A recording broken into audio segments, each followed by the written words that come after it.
Hasinur, Austria দল কিন্তু আর্জেন্টিনার জন্য কতটা শক্তিমত্তা সেটা আপনি তো জানিয়েছেন, তারপরে যদি একটু জানতে চাই যে অস্ট্রিয়ার একাদশটা কেমন হতে পারে। হ্যাঁ, অস্ট্রিয়ার একাদশটা ইন্টারেস্টিং হবে, তাদের ফরম্যাটটাও ইন্টারেস্টিং হবে যতদূর আমি সোর্স পাচ্ছি, যতদূর আমি গণমাধ্যম থেকে খবর পাচ্ছি। গত ম্যাচে আলজেরিয়া যখন 4-3-3 একাদশ নামিয়েছিল, তখনই একটা আন্দাজ করা ছিল যে তারা যে পরিমাণে স্পেস দিয়ে দিবে আর্জেন্টিন মিডফিল্ডকে, আর্জেন্টিনা সহজেই জয় পেয়ে যাবে। আমার মনে হয় সেই ভুলটা তার অস্ট্রিয়া করবে না। আমরা একটু ফরমেশনটা দেখাতে চাই।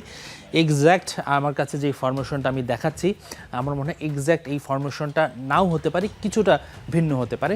আমাদের এখানে সিস্টেমটা আছে 3-5-2, সেটা 3-4-1-2ও হতে পারে, অর্থাৎ সেভিটজার যে 9 নম্বর প্লেয়ারটা আছে তিনি একটু সামনে যেতে পারেন, তিনি নাম্বার 10 রোলে হয়তো খেলবেন, সেটা হওয়ার সম্ভাবনা বেশি আছে, বা এই সিস্টেমটাও হতে পারে। তবে খুব সম্ভবত 3-4-1-2 এই সিস্টেমেই তারা খেলবে, এবং আমার মনে হয় যে তাদের খুব ভালো কিছু ফুটবলার আছে যারা মিডফিল্ড ডিফেন্স খুব ভালো। ডেভিড আলাবার মতো ফুটবলার আছে, প্রমিনেন্ট প্লেয়ার।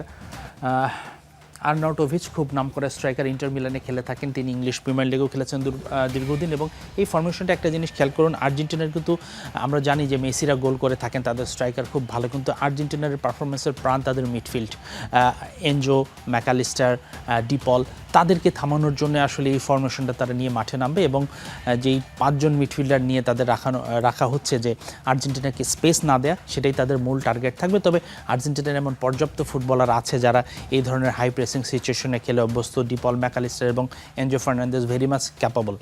তারপরও আমি এই আর্জেন্টিনার মতো এদের টপ 3 পারফর্মার পিক করতে চাই। আমরা একটু ছবিটা দেখাতে চাই, ছবিটা দেখেই আসলে দেখাবো।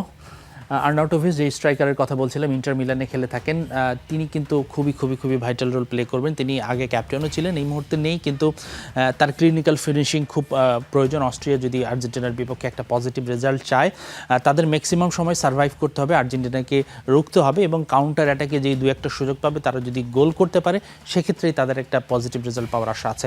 আমরা দ্বিতীয় ফুটবলারের দিকে যেতে চাই, সাবিৎজার, তিনি নাম্বার 9, কিন্তু তিনি আসলে খেলেন নাম্বার 10 পজিশনে, তিনি ক্যাপ্টেনও। তো স্ট্রাইকারের নাম্বার ভেবে ভুল ভাববেন না, তিনি মাঝ মাঠের খেলোয়াড়, তিনি ইংলিশ প্রিমিয়ার লিগে খেলেছেন, বায়ার্ন মিউনিখে খেলেছেন, এখন বরুসিয়া ডর্টমুন্ডে খেলেন। তিনি আসলে 2 স্ট্রাইকারের পিছনে থাকবেন এবং ডিফেন্সেও সাহায্য করবেন, আক্রমণও যাবেন, খুবই ক্রুশিয়াল এবং প্লেয়ার, খুবই ফিজিক্যালি টাফ, তিনিও অবশ্যই একটা ভাইটাল রোল প্লে করবেন। আরেকজনকে দেখাতে চাই, ডেভিড আলাবা খুব গুরুত্বপূর্ণ ফুটবলার, তিনি রিয়াল মাদ্রিদে খেলেছেন, বায়ার্ন মিউনিখে খেলেছেন, সম্প্রতি রিয়াল মাদ্রিদ তাকে রিলিজ করে দিয়েছে। খুব গুরুত্বপূর্ণ ডিফেন্ডার, তিনি একদম লেফট চ্যানেলটাতে খেলবেন।